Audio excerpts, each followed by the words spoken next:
Hello, David. Numero uno, Bernard. Hello. Must be a slow day in Texas, David. You're not busy. Hello, Leila.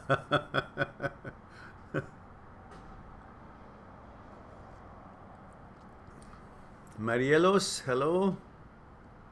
Yeah, Bernard, almost.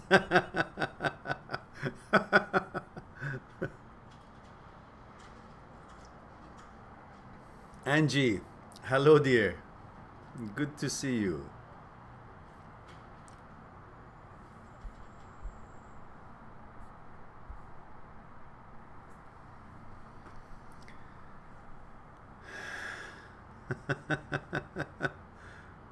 For the win today. Yes, that's right.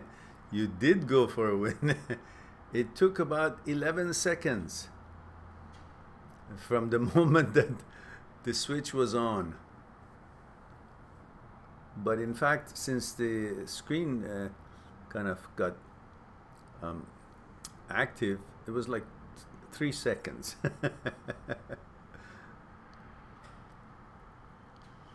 Leila says, greetings from Istanbul. It's evening here. Already moon. Yeah, it must be. It's like 11 hours difference. Buruz. I guess it's the right word to say, Leila. Or خوش geldi. Yeah, خوش geldi.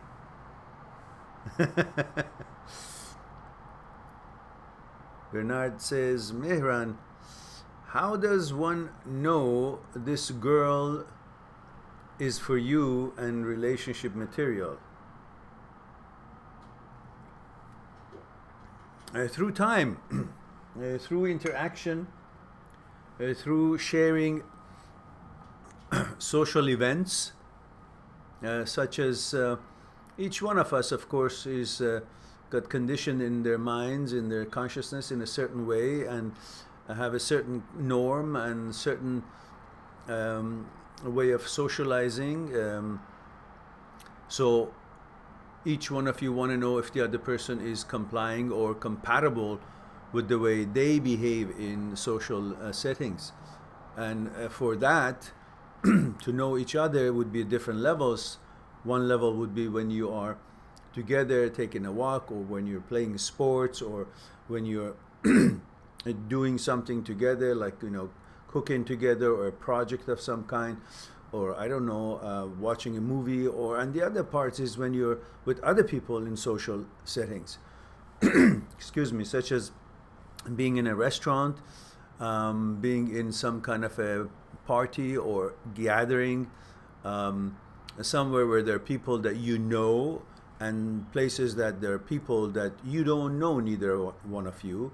And then you can see each other, observe each other, how you negotiate and tolerate or deal with happenings of the moment, and see if that is something that you are, so to speak, accustomed to, or suits you, or meets your standards, both of you. And these are all through test of time, by engaging in different settings and activities, to see the exchange of behavior and exchange of energy between that, whatever it is that you come across or encounter with. Then you will have a better idea. Otherwise, you know, from the outset, every girl looks beautiful, and when you guys go out, she's all most probably tidied up, and you know, and you're well groomed, and so you guys see the best of each other for an hour or two. But that is not a real representation of who she is or who you are, unless you guys engage in different activities, different settings, which would be on the moment and according to what is actually happening and how you deal with it. So these would be some of the ways that you would get to know her. It's inevitable, the part of her background or your background butting into your lives, and so to know that then you may eventually want to meet each other's family, not because that really that matters that much, but it does in a way of knowing what kind of conditionings you can expect, because some of it has been, you know, leached over from the family and how they behave and they act, although it's mostly not that relevant, because each person does modify his or her own conditioning through life if they become aware what things are or are not the way they would want to have it continue in their system of behavior. So that's perhaps something that would help you to get to know about that person. Otherwise, you can't get to know each other just because you guys are in love or interested in each other or having fun or intimate. You know, these are all easy parts that nobody can tell anything, because those are emotions, frequencies, resonances, and that's really instinct and independent of your consciousness in that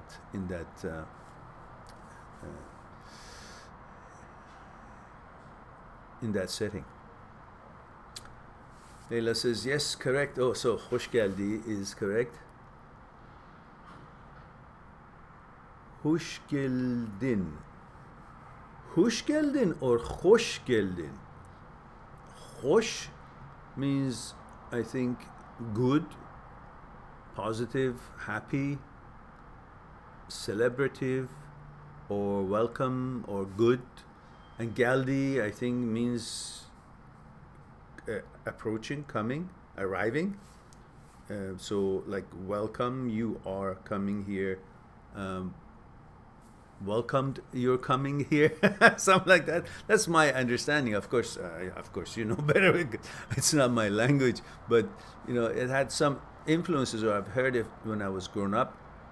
Some people do speak Turkish, but it's a different Turkish in Persia than it is in Turkey. We used to call it Istanbuli Turkey, and then Azeri Turkey, or Turkey. Persian Turkey. All right.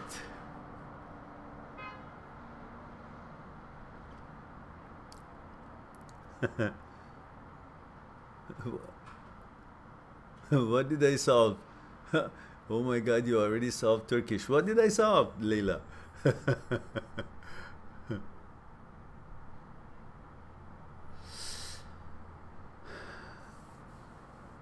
Actually, Leila says, actually in Persia, they do speak in Azeri. I spent my children in Tabriz. Really? I've seen Tabriz too when I was a child. We traveled with my parents and friends, family friends, to Tabriz, and there were other families, and there was orchards, all, you know, cherries and zardalu, which is plum, yellow plums. And we used to try to, you know, grab the higher cherries or zardalu, and I remember that. And there were a couple of girls there in the other families that I think we were chatting and interacting at that age. It was a very pleasant place, Tabriz. So Excalibur says, for the third time, Mehran, you go live minutes before I come home. Conspiracy. Well, if anything, it's a good conspiracy. Nasro says, but guy doesn't know the person he thinks he's talking.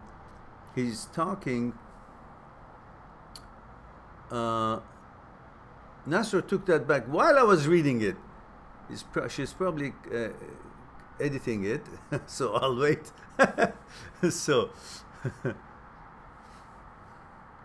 yes, David is right. Excalibur is coming up with excuses. Now, from now on, every time that you can't be first, you're going to say that you were in transit coming from work to home. Well, you know, maybe I buy it, but I'm not sure if David's going to buy it.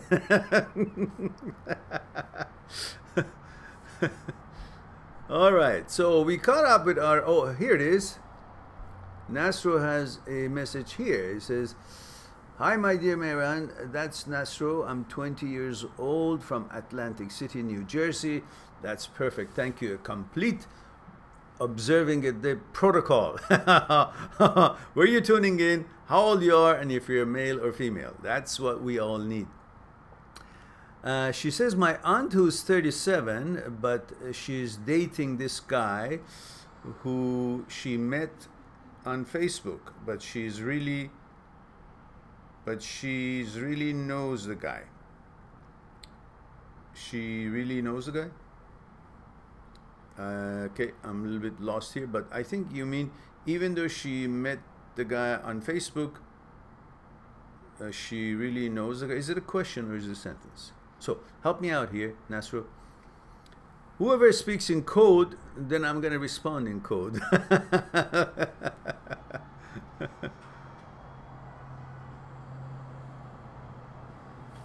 Excalibur says the only way others can win is when I'm not here. So yeah, keep saying the same thing, David. I mean, Excalibur. Maybe they'll buy it. David, thank you. Age 23, Dallas, Texas. So, if you have your tea or coffee with you, take a sip, take a deep breath, and fire up your questions. We'll be here together for an hour. It's a nice, cool, yet a bit sunny day. You know, if I continue having live talks and then spend the rest of the day or evening or a few hours of it to trim the live talks to question and answer and then do the new thumbnails for it, I'll never get time to do the thumbnails that needs to be changed. So the ones that Alper sent me, they're still sitting there, and I've been keep doing new thumbnails on his design, but haven't had the chance to actually implement most of the 200 that we shortened the titles and prepared as thumbnails, which eventually I guess I'll get to it. As soon as we hit 400,000 or 500,000 subscribers, then I have enough time to allocate more time and sit and do it.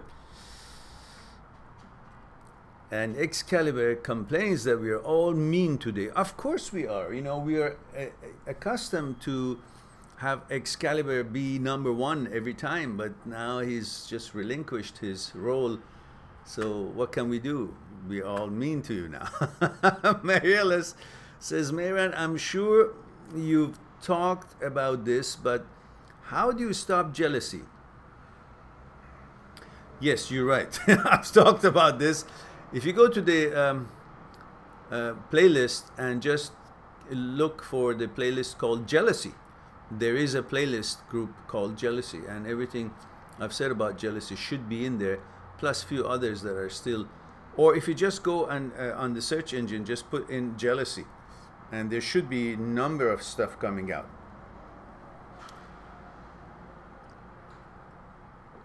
But part of the jealousy, just in a short comment here, because all those videos, you know, covered that much better than I would remember what I said here. But part of the jealousy is because of the conditionings that you've received from childhood to be more and compare yourself to the others. If that behavior or that conditioning was not there, we would not really care about who has what or what we do or do not have.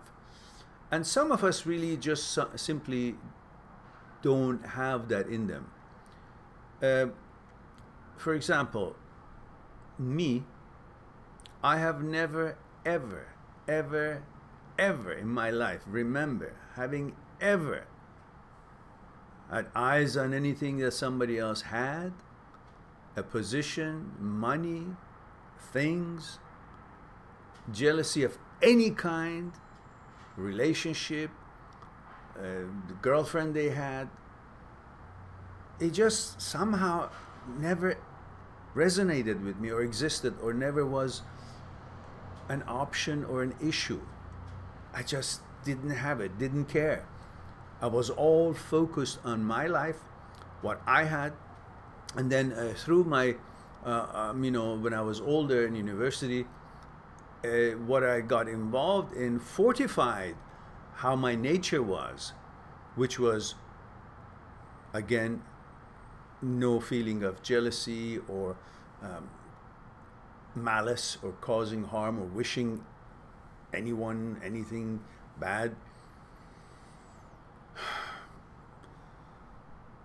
So my training in Aikido was all about harmony with the nature and universe, gaining power through positive energy, extending to things and people to develop and grow. Of course, I'm no saint. If they're nasty people, then I would, then of course,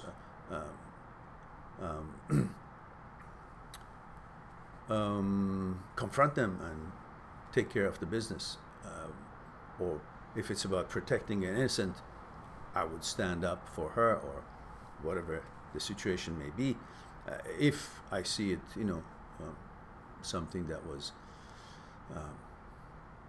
legal to do and necessary to do. But otherwise, basically, the connection that you have with the real source, real power, which is the energy of the universe, brings you, empowers you, brings you the power that is so unlimited that compared to what you're really focused on and you're drawing from, nothing else really has any importance or power, such as who has what kind of car, or what kind of money, or what kind of girlfriend, or what kind of lifestyle. Didn't care. I only focus on what I had. I had learned that you focus and be happy about what you have, and you focus on the things that you don't have and you don't want to have them, not that you want to have them. So for example, you know, you would be happy the fact that you don't have a cold. You know, it's something that you don't have and you don't want to have it. So these things brings a positive energy to you. You focus on the things that you do have and you're happy to have them. You know, I have my tea here. I have my business. I have things that I like. And the activities, like if I have my soccer ball in the soccer field, and I'm happy with that because I'm fully focused on that moment in life and the enjoyment that I get and contentment with it, and focusing on that rather than having my body with that soccer ball in the field, yet my mind somewhere else thinking, I wish I was doing something else. These are what brings a division between the energy that you are swimming in at the moment and the energy that you wish you were involved with, which creates a division between your mind and body. The idea is to have focus on what you're doing at the moment, where you are. So the mind would be where your body is. Mind and body both would be in the same time and space, and they would enjoy harmony, which would synchronize with the energy of the nature and has a better flow, which helps you to, again, advance and become more successful in whatever it is that you're hoping to accomplish. That would be a way to deal with jealousy, because you would give more importance and value to life itself than comparing yourself to the others and what others have or do, rather than being happy and proud of what you are all about, and your connection is with the nature and what you are engaged in doing and trying to accomplish. So now let's see what else we have here. I hope, Marilys, that was something for you to take as a response and enjoy. Nasser says, yeah, the guy she met, so remember Nasser was talking about her aunt, that she met a guy on Facebook. So, and let me just continue it here. Nasser says, hi, my dear Mehran, this is Nasser, I'm 20, okay. And then it says, my aunt, who's 37, but she's dating a guy who she met on Facebook. And then a continuation of it is here that says, Yeah, the guy she met on Facebook, she's already known him in person, but the guy didn't know who's talking. So she worried if she told him, he may end the relationship. Aha, I see. Well, what does she want it to end up being?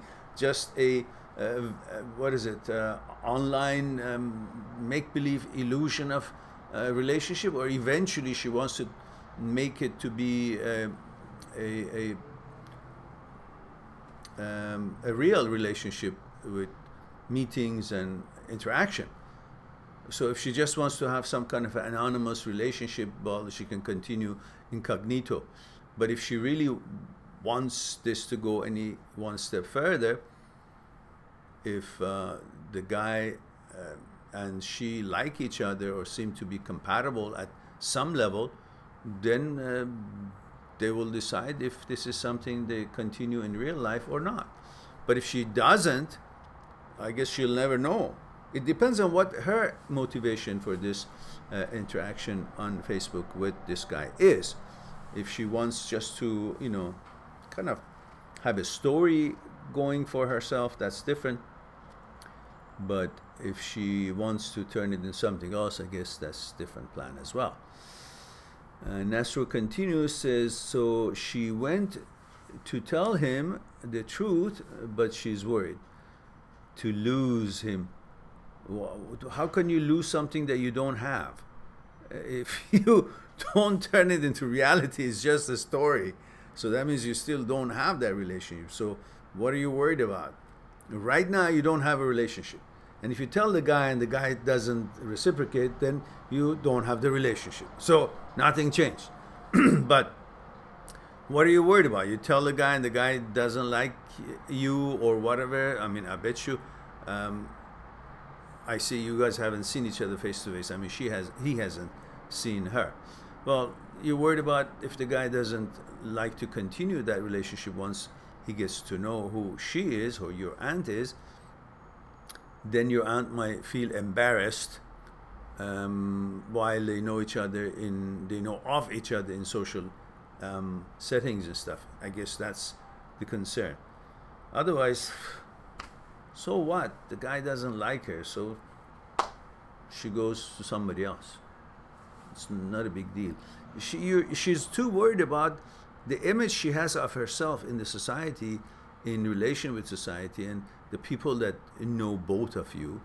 She's worried about that image rather than actually see what this relationship comes to. Eventually, at one point, if she wants it to go any further, they gotta take the masks off and let each other know who the other one is. All right. So let's go back, see where I was at.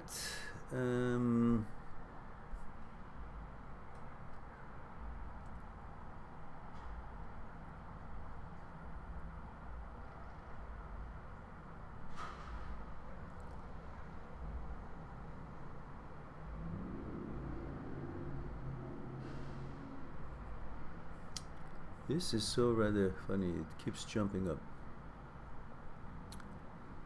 Okay.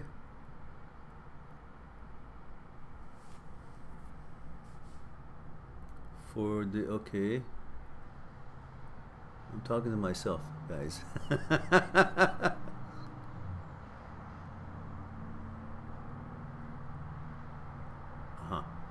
Okay, we got the jealousy out of the way. Now it says, Excalibur says, anyhow, the conditioning to be more and be compared to others is probably the leading cause of depression. Okay. Definitely has something to do with it, but it shouldn't fool you. Shouldn't give a shit. Olga, hello, glad to see you, Mehran. Good to see you here too, Olga. And Excalibur says, and do you believe in dream interpretations, or at least do you believe in dreams have a meaning that's beyond our physical plane? Not every dream. Most dreams are based on what you don't like and what you're concerned about, and what occupies your mind during the day, what you're trying to solve, what is something against your nature that you dislike and disapprove. These are based on concerns that the mind is looking for trouble and trying to protect you and solve you according to who you are and what your personality and preferences are. And some dreams could be of the nature you're talking about, could be something, which I don't have an answer for that.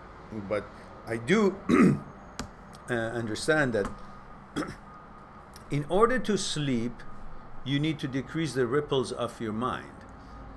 And when we fall asleep, naturally the ripples of the mind does decrease to the point that it creates a smoother surface of reflection, of understanding and connection with the resonances and the frequencies and the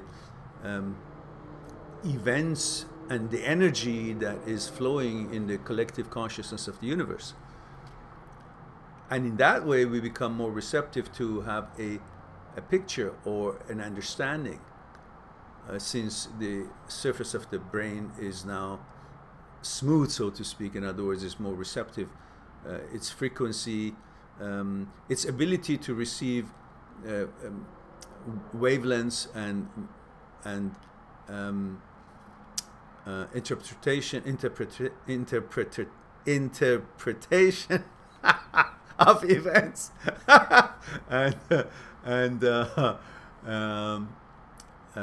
pictorials and facts, or that are not clearly arrived in this space and time, but we have the ability to receive that broadcast that started somewhere, because the mind is calm, has decreased its ripples to imperceptibly decreasing ripples and very, very low, so it's very smooth, and so it reflects everything. So like a pond that is choppy and stormy weather makes the waves up and down. So in that situation, even the big, huge shape and a moon itself will not reflect clearly on that pond, because it's got like choppy water, choppy surface.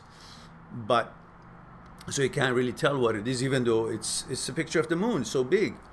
But when the pond is very calm and no ripples, or very little, even a dashing bird having even arrived on the lake yet completely, its wingspan and picture reflects and alerts the lake, the pond, from its arrival, the bird's arrival from far away. It's kind of the same with us when our mind is busy with lots of wavelengths and activities, so everything is not that smooth surface for things to reflect. That's why when you meditate, your mind enters into a calmer state, smoother surface, so to speak, and then the events that you're going through in life becomes more clear for you, and you find some answers when you're actually just finished meditation, or when your mind is calm, because of that ability, that creation of that smoother surface, lesser wavelengths and ripples on the activities of the mind. So when you sleep, you naturally create that smooth surface, calm mind, which increases its ability to reach further in the collective consciousness of the universe and receive some things that you didn't, you weren't occupied in thought during the day, you didn't even know about it. It's something that has nothing to do with what you were engaged or knew or were aware of it in any way. So that is pretty much all I can say, and that could be some of the situations that comes up as you tried to explain here. So going on with Adarsh says, how not to compare two relationships. Remember, guys, what the protocol was, where you're tuning in from, how old you are, and if you're a man or a woman. That helps me to know, especially when you have your your screen thingy sign, no picture, no nothing, so I can't really tell who, where, what I'm talking to. So please, Adarsh, do me a favor, let me know where you're tuning in from, how old you are, if you're a man or a woman, and then I'll be more than happy to discuss your questions here. And in the meantime, you know, you can go to my search engine on the channel, and if you just say compare, then you'll have these few videos on comparing. But about comparing two relationships, how could you compare two relationships? You can't even compare two apples. Their shape is different, their taste, sweetness, you know, the kind they are, the kind of elevation they grow, kind of environments they prefer, their whole density is different, the colors are different, so everything is different. You can't just take one relationship. How can you compare two relationships just because the name is relationship? Well, relationship by itself does not represent the ingredients, participants in the relationship. It's just a name representing how these two people are connected, or what their activity or intention or form of communication is. That's all. Otherwise, the participants of the relationship is what sets a tone of what relationship can be or cannot be, or contains, or how it progresses. So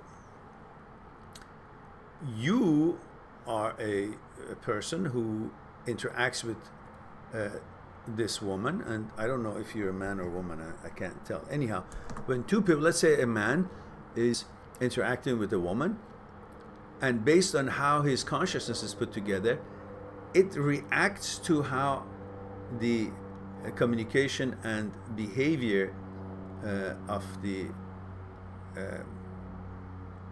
his friend, this woman, is. And she also interacts and reacts based on the conditioning of her consciousness to the actions and interactions and behavior and communication effects of this person. So now, if she changes and goes away, another girl comes in, well, her consciousness is different, her probing is different, her actions and behavior, reactions and interactions and communication is on different wavelength, frequency and character, and which will bounce back this guy's consciousness and reacts and is interpreted differently. Therefore, its reaction and reciprocation responses would be differently. So never two relationships can be really the same unless it involves two the same people, which then that's just one relationship. It's not, maybe on a different time when they're changing, that could be a different relationship between the same two people, but we're not talking about that, are we? So each relationship should be taken as what it is, not perceived as how the other relationship went, so this one will go the same, so it will never have a chance to show itself and become what it's supposed to become, because it's shut down before it actually lifts off. So look at everything as it is, observe things, interact with it as what it is, rather than looking at it but yet seeing it as a reflection of something else that happened before, and you have the story of it in your memory, and you're reacting to this new relationship based on the memory you have of some other relationship, and you're interacting with it, with this new one, as it was, or you thought you should have, with some modification of the way it was in the old relationship. That is then going to be probably disastrous, because then you're not really giving opportunity or taking the opportunity of this new relationship. You're not seeing it for what it is. You're just simply reacting to some memory experiences, which takes away the chances of seeing where this relationship could have gone. So don't compare the two relationships at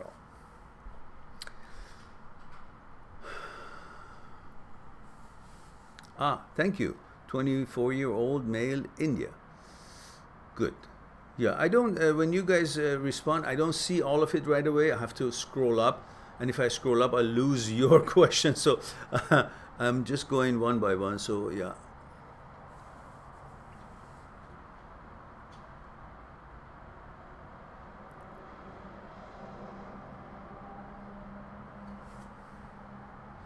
He says, but sometimes we take failures and think that they are due to our own shortcomings. Well, you know, failure has two sides. Part of it could be us, part of it could be not us.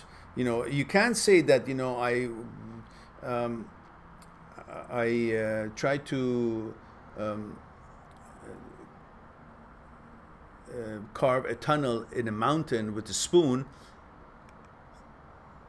and I failed. Or I tried to carve a tunnel in the mountain, rocky mountain, with hammer and chisel and everything, and I failed. That's not a failure. That's because you're not supposed to be hitting your head against a rock.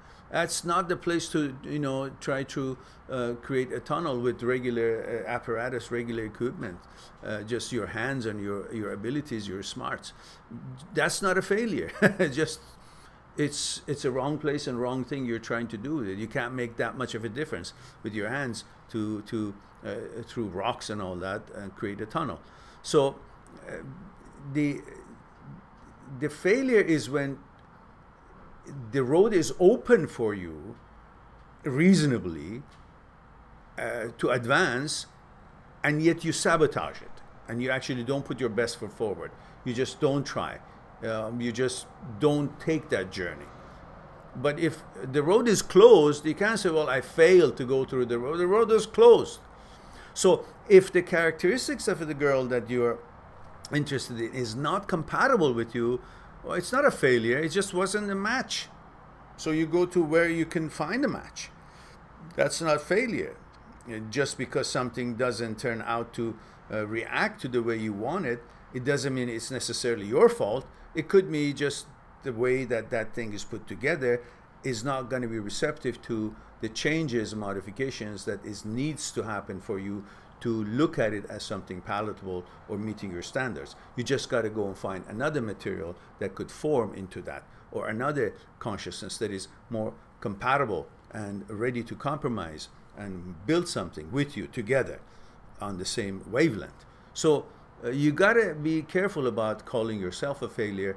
You got to see what was the plane that you were there. You can't go on mountain climbing having a regular you know, dress shoes and say, I failed to climb the mountain. Well, you didn't have the right shoes. You have to have the right boots, and you have to have you know, equipment and so on. So you got to consider all these things, where you were, what equipment you had, how compatible the road was, the situation was, and then decide if it was really your failure or it was simply a wrong equipment, wrong match, wrong day, wrong environment, rainy, too much.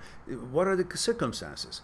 The fact that you tried, that already tells you that you were not a failure, because you tried. But if you didn't try at all, then okay, you didn't learn anything, then that was a failure. What you learned sets it apart that it was not a failure. You learned something, at least. Maybe it didn't turn out the way you wanted to turn out, but you learned something from this that didn't turn out the way you wanted to turn out. And that learning itself constitutes of not a failure. So if you look at it that way, then you can use that information for the next possibility, and then it might be progressing the way you would want it to.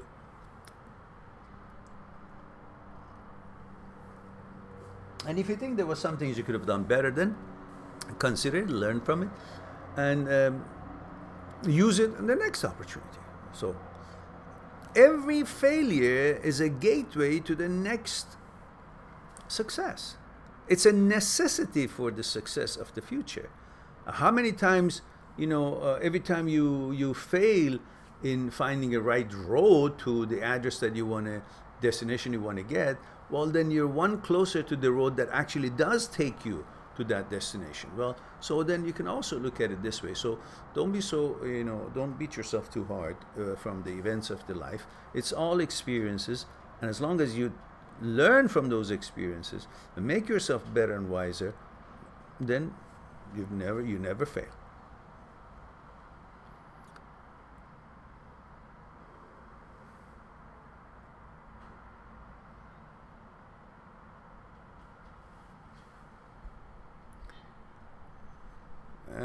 Adarsh says the solution you're giving sounds true, but it takes time and practice to see things as they are, right? I mean, I can't start doing that overnight. Well, you can, any part of it that you can. You may not be able to become aware of the whole array of ways that you need to, information that you need to know to solve a puzzle or solve a situation, but the part that you can, that's good enough for that space in time. So every time that you think of it, you may advance a little bit further. So at every given time, you don't need time to learn what you could have learned in that given time. In every given time, you can learn something. You may not be able to learn everything that there is to know about that thing in that limited given time, but you can learn whatever it is possible to learn in that given time. So it doesn't take time to learn. It just takes lots of learning to do, which may come in different increments and different dosages, which would itself have its own special time. Let's put it this way. So you can always learn. It's not like you can wait until a certain time comes for you to learn. No, you can always learn while you're going along, so that all little times that you spend learning is going to conclude the whole learning process time that you're talking about. So don't wait for the time, just go along with the time, and through your travel and taking the journey, you will learn a lot. So in other words, don't limit yourself waiting for some occasion that, okay, now I'm old enough, now I can learn. You can learn all the time. Maybe not the whole thing. It's like learning math. You may not be able to learn the whole equation of algebra of whatever it is to solve a certain problem, but you can learn that one formula and put it to work that day when you learn it for the parts of the problem that formula can be helpful. And then the next day, the next formula. So altogether, through time, you were not waiting, but you were also learning as you were waiting. So it turns out to be you were not waiting, you were always learning. So time becomes irrelevant because you're focusing on what you're learning and the results and the actions, rather than what are you waiting for? What time are you talking about? To be matured in what? So include in your actions of the now learning, and therefore you're not concerned about how long it takes, but you're concerned about how many things you can learn and how many things there are there to learn. So I'm starting it now. I'm not waiting, I'm starting it now. Whatever it is that I can learn and fit it into this present moment and time that I can learn. I don't know if I confused you enough or not, but I tried.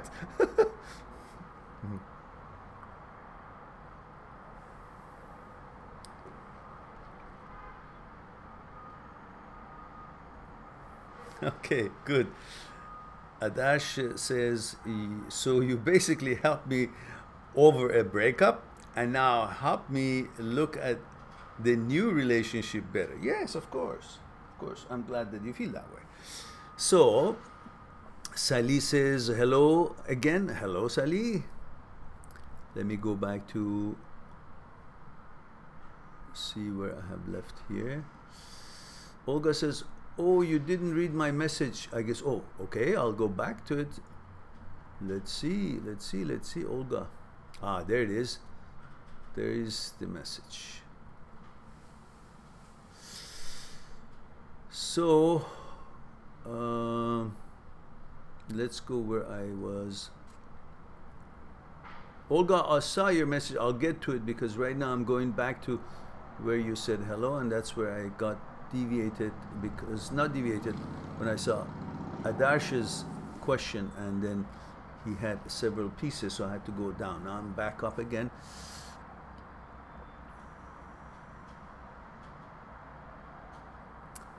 Lottie says, oh, it's so nice to see you working before our eyes. Each day you are finding the time doing the smaller questions within within your live talks. It is very motivating for me to see someone working happily. Okay, thank you, Lati. Craig says, Mehran, I like to eat turtles. Help. What? You like to eat turtles and you want help? I think you want to help eating them, or you want to help stop eating them? I don't know. I don't know what to say.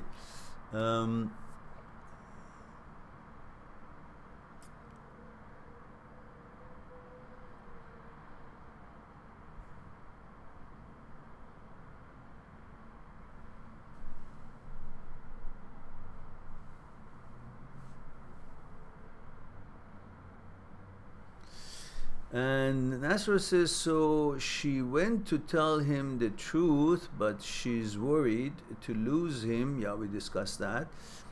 What should she do about the situation? Thanks, she's listening to you now. Okay.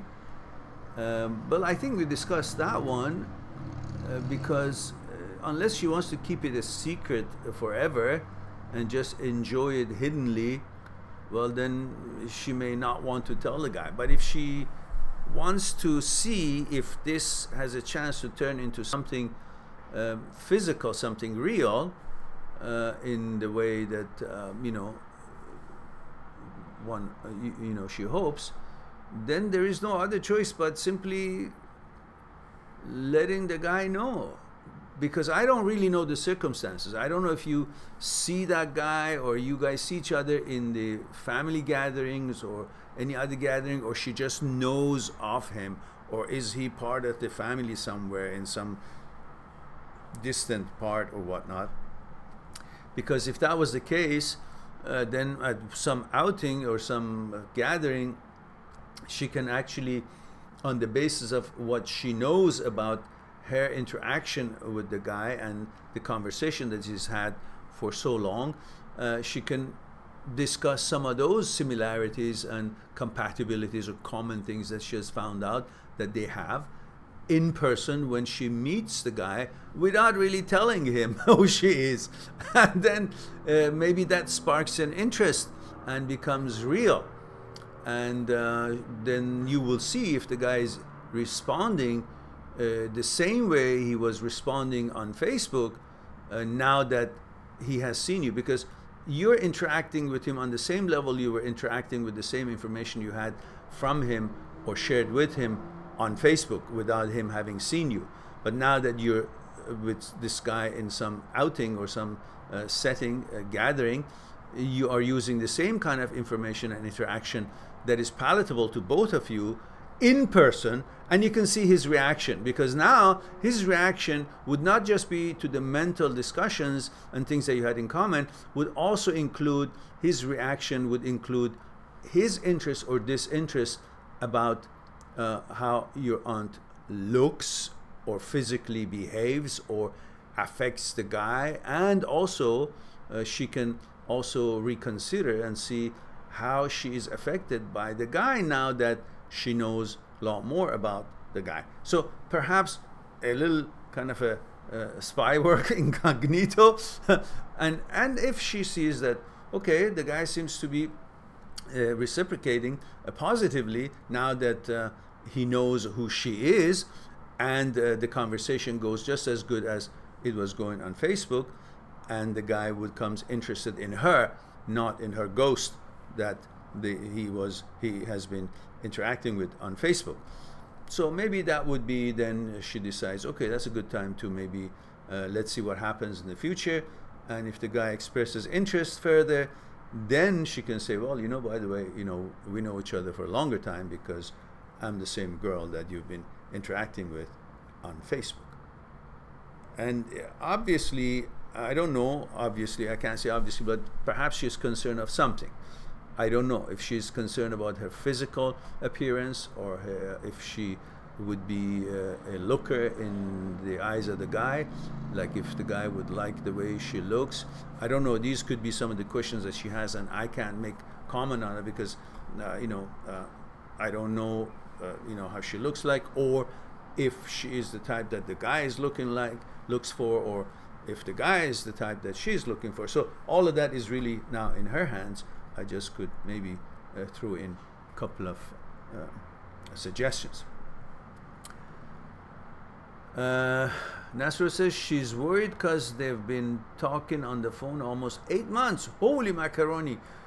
Now she knows him for years, but the guy doesn't know if the person he's talking a year is my auntie.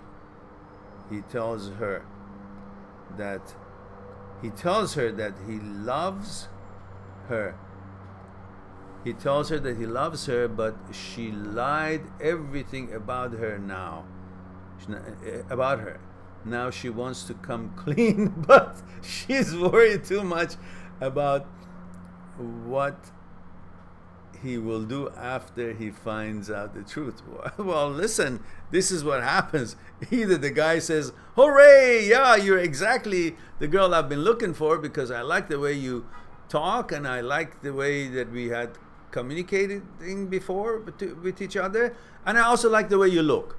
That's one scenario. Or the other one would say, oops, I something that you will feel that he's not a meeting, he's not open to the suggestion of you guys getting together, whether because of the connection, family connection or whatnot, or whether because he feels like he was imagining your auntie in his mind in a different physical form or shape or looks. Because when you talk to someone for so long without really seeing each other right off the bat, you're running the risk that the guy or the girl is imagining you in a certain way and is deviating away from how you really look like in person. And by the time you get to tell each other or show each other your faces, well, each one of you have already, in this case, the guy has already imagined her in a certain way that's maybe far away from how she really looks like. And that could be the reason. Maybe he would have not even had a problem at all, no matter how she looks like. And I'm not saying she doesn't look good or anything. I'm just saying because I don't know. I can't have an opinion on that because I haven't seen her. But if maybe everything would have been perfectly fine if right off the bat, at least after short discussions, you guys would have been able to physically see each other, and then that would set the tone and set the pictorial of her in the guy's mind. But now he might have created something totally different, which could be way different than how she is, but he would have he could have actually liked how she looks like now, but because it's gone in his own imagination, has created a face and figure for her in his own mind, then compared to what the image he has created in his own mind about your auntie and how the auntie actually is, which could have been actually very acceptable if the guy didn't have that image of her in his mind through this time. Now he might be actually way different than the guy has created that image of her in his mind for himself, and that could be the surprise or hindrance of finding her just as attractive or acceptable as he would have found her if he never had an image of her in his mind, but the actuality of her would have been apparent to him at the beginning. Now, whew, that was a mouthful of sentences.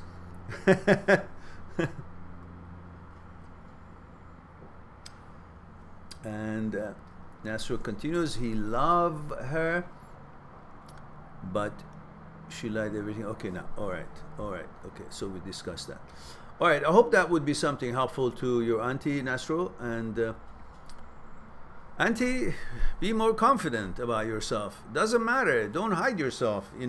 When you meet someone, let them know right off the bat, from the beginning, this is what I am, and now judge me on my behavior and my mentality, as I will judge you on your behavior and your mentality, because hey, maybe the guy is not a, you know, something that would she would consider good looking to her standards, but she would consider him based on his manners and behavior and mentality, which is the real way that the bondings can take place. And in order for that to take place, you should give that the first chance, meaning it's best to let each other see each other, you know, in a reasonable time, not that 8 months later after all that interactions and the imagery that has been created in each other's mind without having had any reality to it, which could complicate and make things a little bit challenging than how it needed to be. All right, let's go on to, yes, Excalibur. He says, Mehran, the word interpretation is your enemy today. Yeah, it was not coming out. I dragged it out. Olga, I'm thinking about this concept of living in the moment, in the now. Sometimes it's like pushing this thought, and that can ruin the moment you want to enjoy. Any moment, actually, don't you think? What I think, Olga, is that you lost me.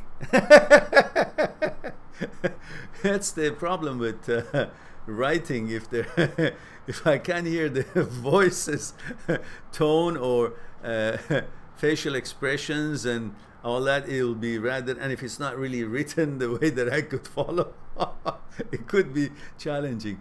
But let me read it again.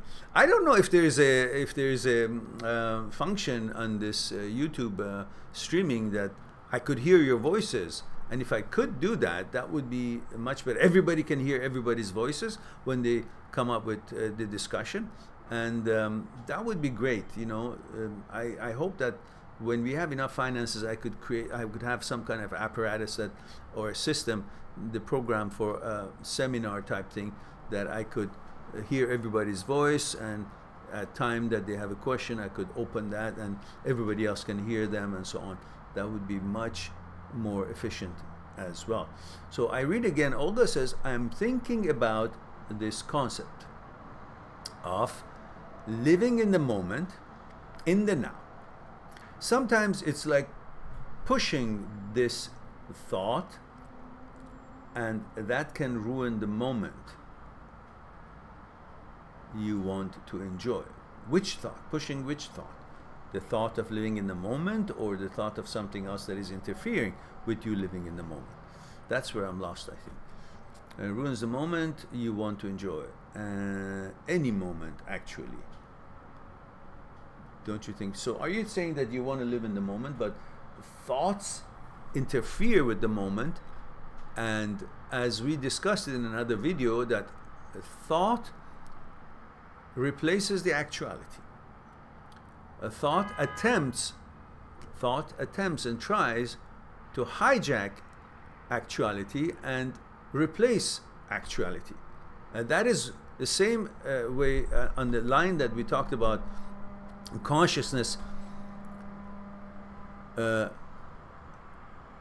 is like the virtual reality goggle that you put on your face, on your head, on your eyes, and then you're limited to the screen, the movie that you're watching, and the sides of the virtual reality goggle doesn't let your eyes to see anything beyond the goggle, and it limits your vision, field of vision, to whatever it is on the screen in the virtual reality goggle. Therefore, you believe that's the whole world. That's all there is. No reference to anything beyond the frame of the virtual reality goggle, and therefore that's why you think that's all there is, and then you will be fully focused in, you will be part of the scene. That's why if you see somebody's falling off the cliff or flying an airplane, you also go with it, because that's the whole field of vision. Everything that there is to you is that what it is within the frame of the virtual reality goggle. And the consciousness is the same. You've created consciousness is your virtual reality goggle, which is limiting your understanding of what the world has to offer, limits the unlimited world. So you actually are interacting with the unlimited life, unlimited world, with a limited field of vision. And you are thinking that limited fragment of the unlimited world that you're actually seeing and being able to interact with is the entirety of the world, which fools you to think that your options, opportunities are limited, and you find yourself thinking that possibilities are limited according to the portion of the unlimited world that you have the opportunity to see and interact with, which is based on the content of your consciousness, which actually has limited the unlimited world for you, makes you think that your consciousness is the world, because in fact you are living in your consciousness and your world is your consciousness, which is very much limited. That's why knowledge is limited, and you can hardly believe that everything that you are considering is everything there is to be considered. But yet you think it is, because that's all your virtual reality goggle, your consciousness, has limited you by.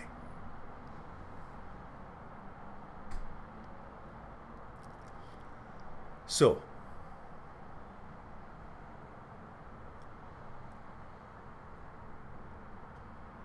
you're based on that information, your consciousness, which is where we call the field of the known, which is where thoughts are born,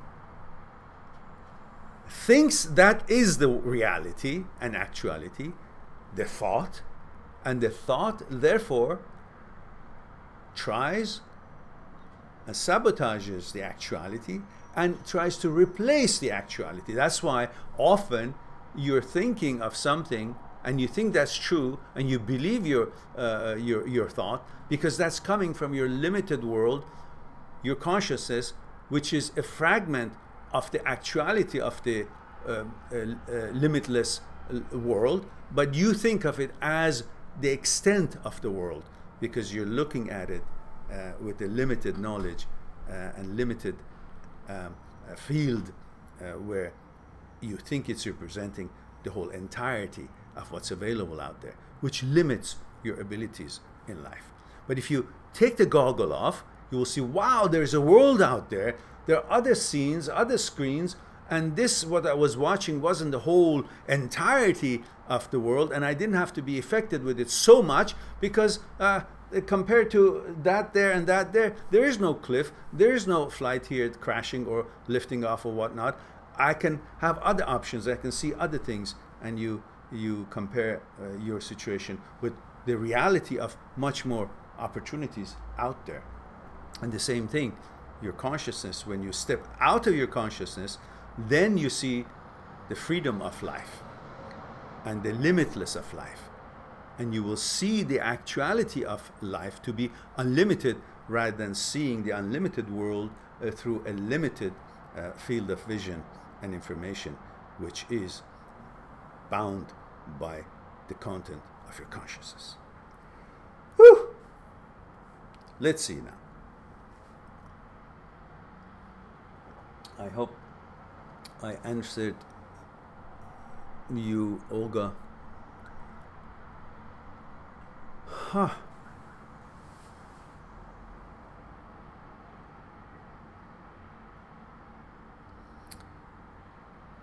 And Excalibur says, Mehran, me among others find your videos to be ASMR worthy. Yeah, but you know, I don't know how to benefit from that category, because I can't call the videos ASMR. I don't know if the algorithm picks it up as ASMR or not. But anyhow, you know, I've heard that before. Actually, a few people have said that, and have made comments on the videos that you know, this is that and that's the effect of ASMR. And then I had to look it up, see what ASMR is, and then I have few meditation videos I did long time ago, still on the channel, and I even changed the title to ASMR just in case it would attract people who are interested in that, in order to increase the viewership of the channel. But I didn't see much of a change, so I changed it back to the regular name of it, took that wording out. David says, Mehran, have you ever had a deep experience or realization through meditation? I've had deep experiences, yes, in meditation. When I was doing lots of it every day, it was very easy for me to go an hour and more. And there were times that I felt like I don't exist. I was not aware of my physical existence while I was meditating. I was very light. There was no physical presence, tangible, in my opinion, at the moment. All I felt was like energy, just there, just existence, awareness, and it was a beautiful experience. It was very strong, very powerful, very secure, very reassuring, very strong connection. I felt really great. I really liked it, and I should do more of it. It's been a while.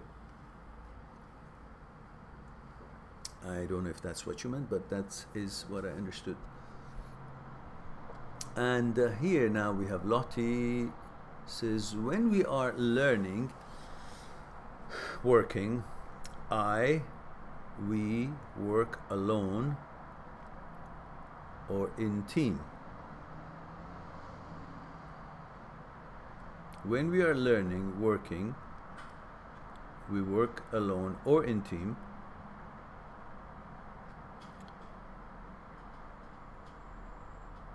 So in understanding ourselves, do we also need to understand the dynamics of the partnership in relation to us? I need more explanation on that question. I don't quite understand. I don't want to go on a hunt of assuming what you mean. When you say dynamics of partnership, what are those parameters of that dynamics? What do you mean by that? What kind of partnership? Is your co-worker partnership, or your co-worker is also possibly your mate, or a different version of the relationship also exists there? What kind of work is it? I'm not, it's a good question, but I'm not able to see exactly what angle you're looking at it. Dynamics of partnership. See, the word partnership, it can be used in anything. Even in the middle of a sentence, it could mean different things. Now, you mean co-worker partnership in the same project, trying to accomplish same thing, or dynamics of the partnership being in what sense?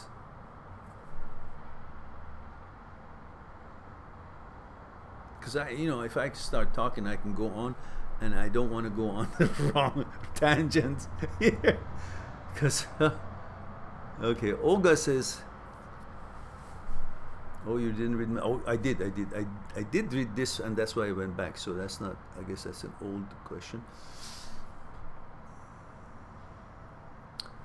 Adarsh says, it's been an honor to interact with you today. I take this opportunity to tell you this. When I did have the failed relationship,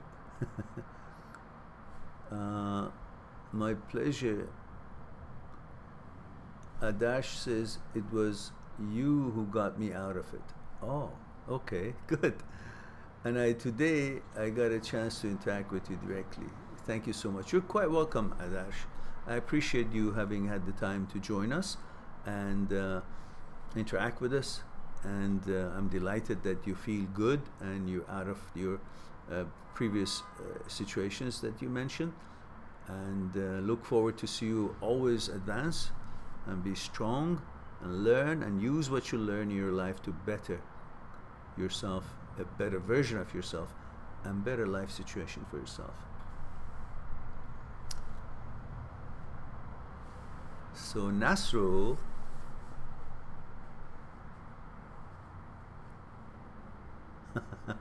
Olga says, haha Mehran, I'm so sorry. I think right now I lost you a little bit.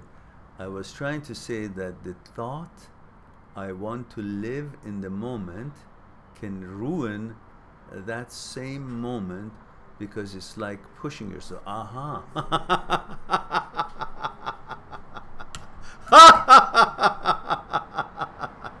It's like trying to swim, but thinking about I should swim really hard, and that stops the speed and the flow of the swimming.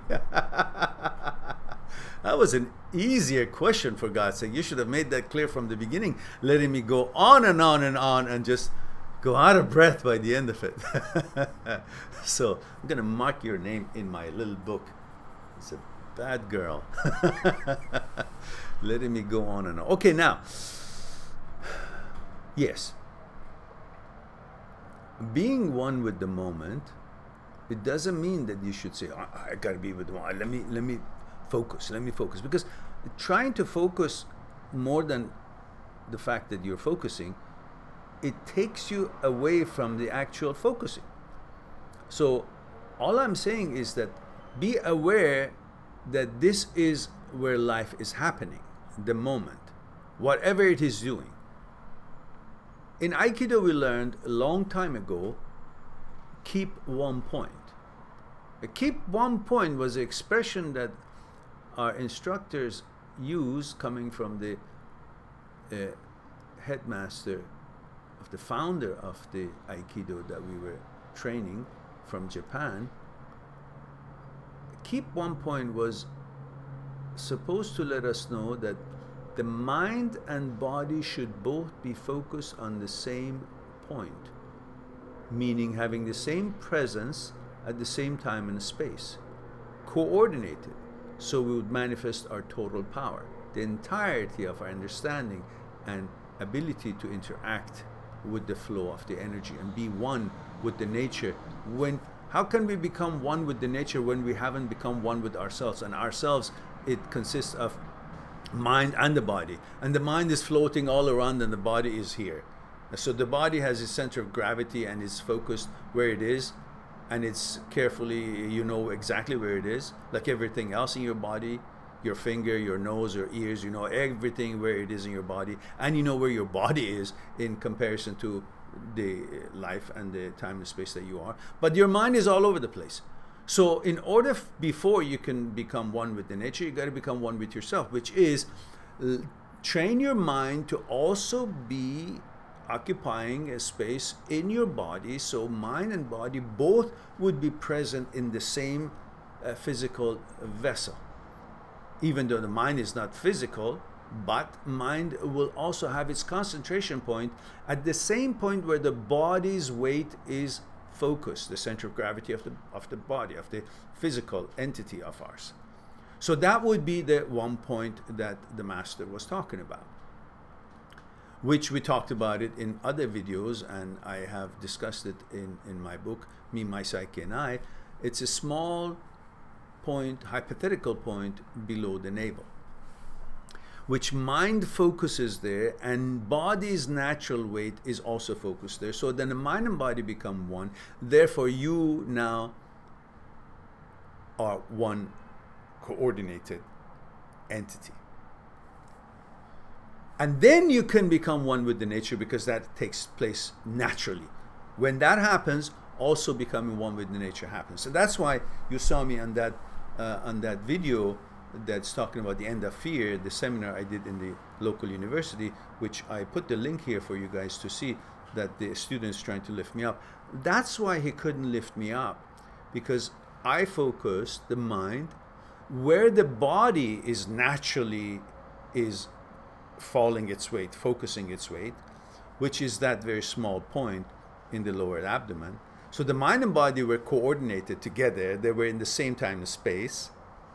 And therefore, naturally, I became part of the actuality of the universe, actuality of nature, part of the flow of the energy, part of the big picture the whole existence of the universe. That's why he couldn't lift me up. Otherwise, when I was not connected in mind and body, which was then not connected with the nature, he could easily lift me up just a second before, because I was just a mass. But when we brought in the element of energy and oneness, harmony, with the actual conflux of the universe, of the key of the universe, the energy of the universe, nature, then it was a different story. It wasn't about my mass and his powers. It was about the whole universe's existence and him being the fragment of the same universe and trying to lift the whole universe. It doesn't happen. It won't happen. So that is what is a little bit more than what the physical world that we know about, which I don't want to get too much into it right now. Spook you out, maybe. I don't know. So in order to be one with the moment, you simply pay attention.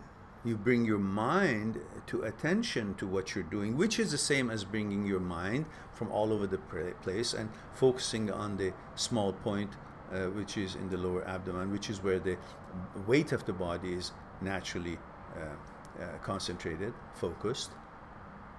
It will have the same effect when you focus on what you're doing. It's like your mind is also where your body is. So mind and body becomes coordinated, and then you are really one with the moment of life as the life is happening, rather than the life is happening here, but you're in your mind, in your memory, which has got nothing to do with what's happening here, which has to do with just remembering what did happen somewhere else, some other time, in some other place. Yeah, and that's why it separates you. So the idea of focusing on what you're doing is to bring your mind from anywhere else, all over, other things, future, illusions, past, memory, bring it to here. So your mind will be present as your body is where in the same place. That's why the Master was telling us, keep one point, which would mean trigger the idea of bring your mind collected to where your body is. Pay attention to what you're doing, because that's the only time you can pay attention to what you're doing, when the mind actually is aligned with your body, coordinated with your body. It's in the same place. So therefore it pays attention to the same thing. Otherwise the body is facing one direction and the mind is all over the place. There's no coordination here, and therefore you can't really manifest your total powers. Even in sports, if you have your mind and body both focus on something, then your body functions better, faster. But if your mind is not there, naturally you can't really be fully utilizing your abilities on whatever it is that you want to do, whether it's drawing a map or running or doing whatever it is you're doing. So the whole idea of being with the now is just paying attention to what it is that you're facing and not letting your mind to be all over the place.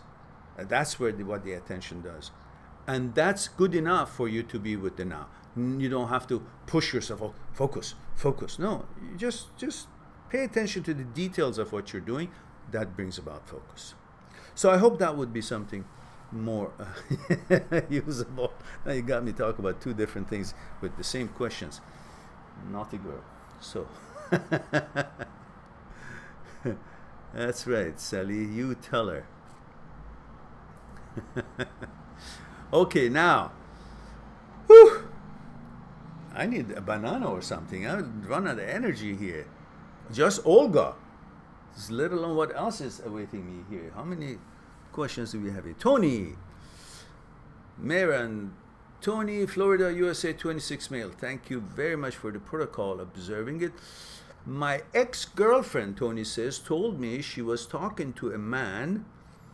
I was initially destroyed, but then I started going on dates and she found out and went crazy. Now text me a lot, send me pictures and so on. Worst thing is I really like that girl, but I know I can't let myself fall for her again. Okay, I'm not quite sure. Is there a question here?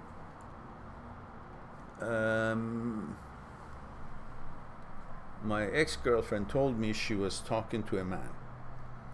I was initially destroyed. But what kind of context was it? I mean, people talk to people. Was it like the guy was hitting on her and she was reciprocating, or the guy was hitting on her and she didn't care? She was just responding, talking. You know, sometimes girls respond to somebody who's hitting on them just to show that they're not scared and they're not, they don't care, but they're not, hiding themselves. They're kind of reacting or responding in a way that they should respond, not positively, but just in some way. So it's not necessarily mean if the girl is responding to a guy who's hitting on her, that means she's interested in that action of that person. So don't be, just ask her, what kind of response did you have? Was it something that she was considering it, or she was just simply saying, nothing positive about it, and getting that situation kind of moved along and dissipated. So not quite sure where the question is here. And then you said, then you start going on dates. So I take it you guys were together, and then you started going on dates, and that made her go nuts. Now she texts you. Okay, now I get it. You were with this girl and she started chatting up other guys. You didn't like it and you said, okay, the heck with you. You started going out with other girls. Now she's jealous and she's texting you and sending you pictures and so on. Worst thing is, I really like that girl, but I know I can't let myself fall for her again. Well, one should, discuss it with her. Says, listen, I don't like the fact that if I'm with somebody, I don't like to go out with other girls, and I don't like my girlfriend to be, flirting or allowing other guys to flirt with her just because she wants to prove that she's popular. Because while you may not mean anything by it, but it's going to make me feel that you're not reliable and you're not committed to this relationship. That's why I'm not interested. So if you can solve that and make me understand when we can trust each other and understand that we have a certain kind of a commitment at this level, then maybe we can start over. Otherwise, I'm not interested to put myself through this kind of a behavior. A man doesn't like his woman to actually flirt with other men. It's simple. It's not about jealousy or anything. That's how we are. What's the reason to be in a relationship, exclusive relationship? There's a reason. Otherwise, we wouldn't have to be in a relationship. So we just know each other, and then you do what you do, and I do what I do. But we come to understand why we like each other, so we want to be together. So if we are together, this together means something. It means together, not we're here and also together with somebody else and let other people hit on you, or other girls hit on me on stuff like that. So that is obvious. No girl likes her boyfriend to be hit on other girls, and no guy likes his girlfriend to be hit on with other guys. And if the two cannot understand that, then that's the recipe for disaster. It's never going to work. Just put yourself in the other person's shoe and you will understand. Ask her to do that, and obviously she has got the message right now. So talk to her, and then if she doesn't seem to understand, then that's not the girl for you. Move on. Because if there's no trust, there's no relationship.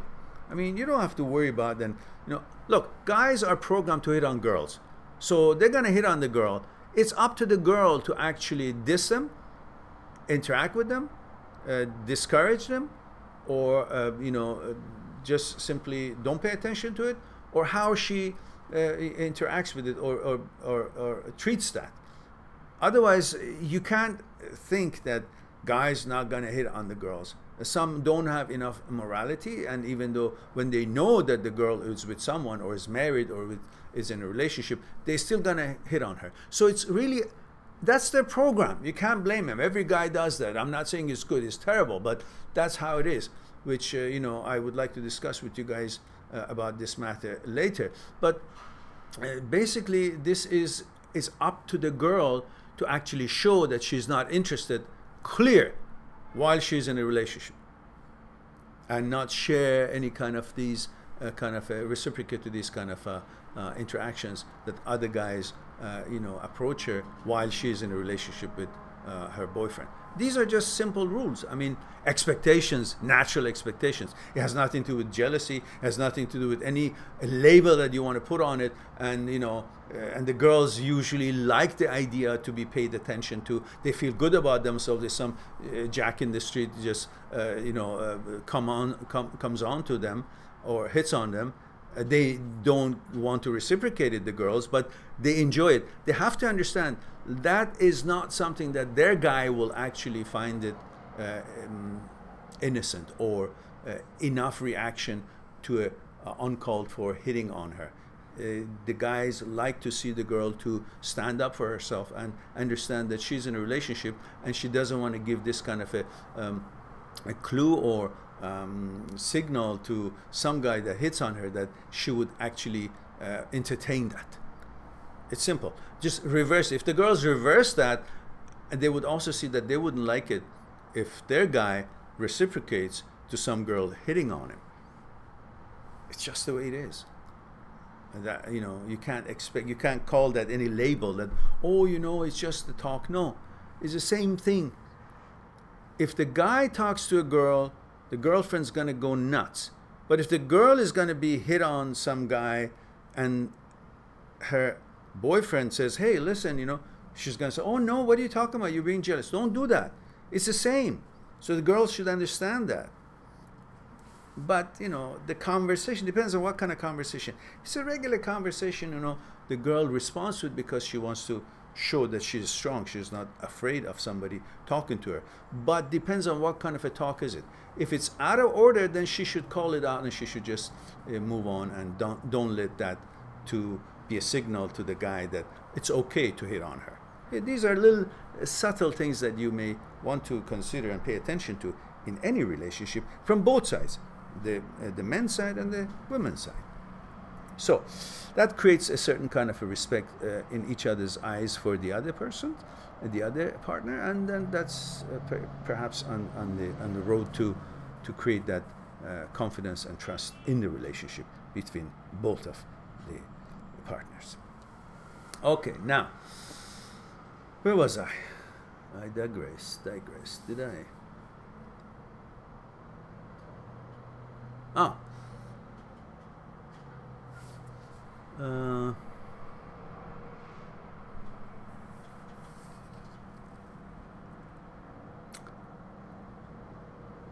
David says, yes, it did. Thank you. You're welcome.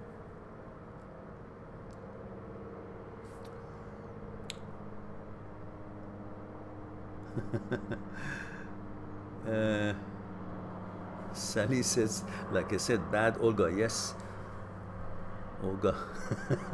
Excalibur says, damn it, Mehran, Olga is like V12 questions with only 10 liters of fuel. Yeah, she took everything out of me here. Tony says, why did all of a sudden she want me back? Because she now sees that you're not, you know, a klutz. You can get other girls, and if she doesn't behave or shows proper respect to the relationship, you know, she's gonna lose the guy that she might actually like. She has to understand that being in a relationship is not about fluffing the ego, adjust, and it's not about just having a relationship and allow to, you know, exchange or interact with, you know, other guys in a romantic way or in a chat-up way. There are simple protocols that makes a relationship work and creates that trust, or it doesn't, and it has to be observed by both sides, as we mentioned just a minute ago. And so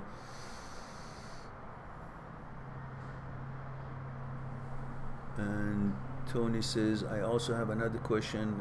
what to do about the law of attraction. We discussed that in another video. I think I have a title on it, so please check that out, Tony. And otherwise it'll be something that I'm not really in the flow of it, but and I don't know what I said there. I think I was in the zone then, so maybe next time we'll chat on that. Let me go and see what else.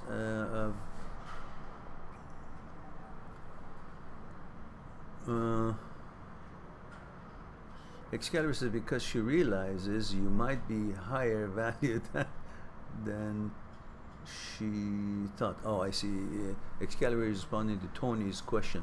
Why did all of a sudden she want me back? Okay. And Nasser says, my dear, you did not read it. All the question asked you why. Oh, I see. Yes, I did see it, but I was in the middle of other questions, Nasro. So I'll go back and find yours. I saw your two other questions, but I was already engaged in some other questions that I was flowing on that. So now, Nasro says, Mehran, she did big mistake because she sent him different pictures and she lied about, oh gee, that is a real what did she do? And she lied about her name and the way she looked because they used to live in the same city. And yes, you're right, my aunt has body issue. Well, look, you know, your aunt should know. What the hell is that for?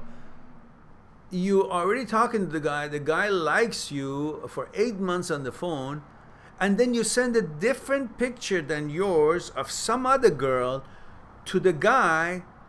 There's no way in hell he's going to be happy when find out that the picture that you sent to him is not you. And then it's not even resembling you. And you have weight problem and all that. So there's nobody's responsible. But your aunt shoot herself in the foot. So you've tried to work this out for this other girl that you send the picture to, because what was your purpose of sending that other girl? What for? You're actually telling the guy that this characteristics on the phone and on Facebook belongs to this physical picture, and then you expect him to be okay when he sees you. He's gonna be freaking mad. I don't think you should even let the guy know who you are, because he's gonna feel that you really played him bad. He's not in love with some picture with your personality and with the physical picture of that person. Who am I to say? But I don't think that's ever gonna be of anything positive coming out of it. If the guy finds out that, you know, I don't know. I don't know what to say. Maybe you should send your picture along to it. Say, oh, I made a mistake. That was the picture. And then end it there, or see what the guy says. Honesty is the best policy. You can't continue on carrying on. What is the objective here? To win somebody's heart, but for somebody else? A picture belongs to another girl. Interaction belongs to you. But you just mislead the guy, make the guy think that this whole characteristics that he likes is somebody else. And where do you come from? What is it? And what's in it for you? Why did you do that? You built something and gave it to another girl, and that girl doesn't even exist? What the hell? I don't know. Auntie, you messed it up, didn't you? Start over. I think perhaps the best thing is when you meet the guy in some social gathering, just discuss with him, not about this, who you are, whatever, just from zero. Like, get to know each other on that basis. And he sees you, and you talk to him and get to know each other just in actuality as you are. But now that you've made him fall in love with some other picture, in his mind he has a girlfriend. He's not going to even pay attention to you, even if you want to be honest with him. I don't know what to say. Okay, Nasro, your auntie needs to be go stand in the corner. Nasser says, and she worried that if he told him that, hey, it's me, the girl you used to leave the same city, so I don't know how to help her. I'm really confused myself. Well, she really fucked up here, that's for sure. I think you guys just gotta take a laugh at it and just, it's not a big deal, and what you did. But I don't think, I don't know. I don't know what to say. I have no advice to say, because honesty is the best policy, and you've already gone way over the bridge, and perhaps you just discontinue this exercise with the guy on Facebook, and if he calls you and says why, he says because the picture I sent you is not me, and I don't think that would be good to you know, trick you. I didn't want to trick you because I liked you, and I thought because I have weight problem you will not like me, so I send you some of the person's picture. If he asks for it, otherwise you just discontinue the connection and let it be forgotten, and maybe you on your own merits meet the guy somewhere in some gathering, and you approach it from zero, and then get to know each other, you know, and don't continue this charade at all. I don't know what to say. I don't have a real good suggestion here. You're all in there by yourself, Auntie. Olga says, oh no, Olga doesn't say anything anymore, because even if she says something, I'm not going to answer, because I need a banana before I can answer Olga's questions again.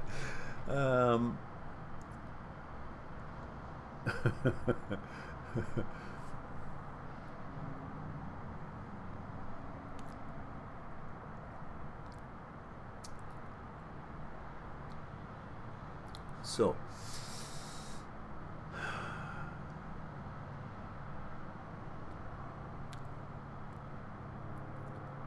oh yeah, I caught up. Good. Nasser says, I know, really, she's a moron. I told her not to tell him.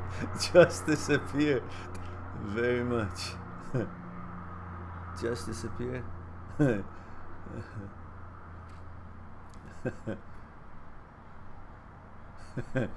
Yeah, what can I say, Excalibur? That was the truth. She did. She really blew it. Auntie, don't give advice to other women for a long time.